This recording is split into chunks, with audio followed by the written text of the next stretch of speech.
So Marcus went through a little bit of work after our shoot-around, 2-on-2, 1-on-1 type stuff, per his doctor's orders, just to see how he felt. I have not heard how he's felt the rest of the day, but he felt great after shoot-around, assuming that continues. And he doesn't have any, any pain, any discomfort, any issues with the splint that he's wearing, then he'll play.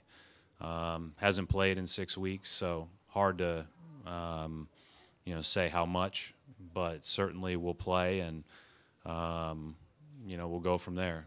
We've obviously asked all the questions about, the doctor feels great about full recovery, strong in there. He's gonna have a little splint on that thumb, and that thumb's gonna be, more protected than the other one, and so he'll be, no risk of further injury, just ready to roll.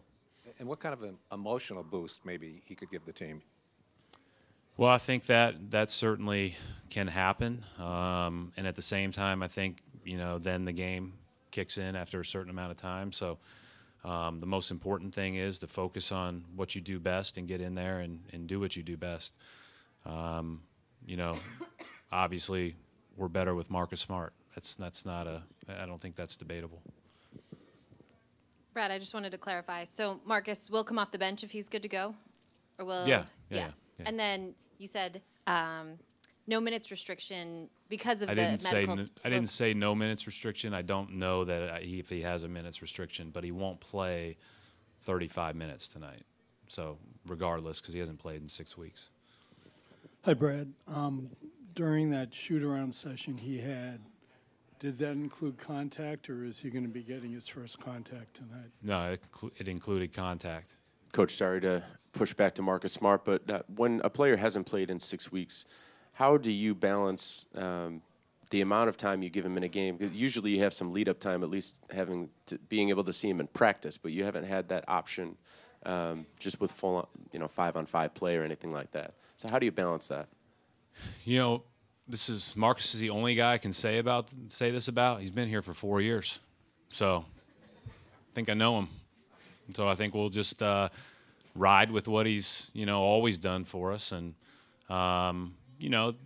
without question, you haven't played in 6 weeks. There will be some rusty moments, but that's all right. It's part of it.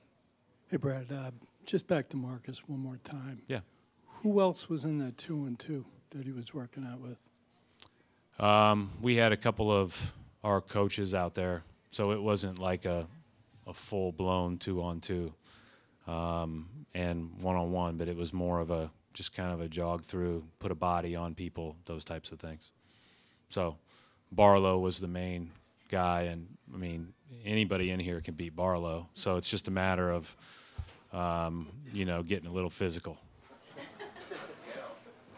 Maybe not Scal. All right, thanks.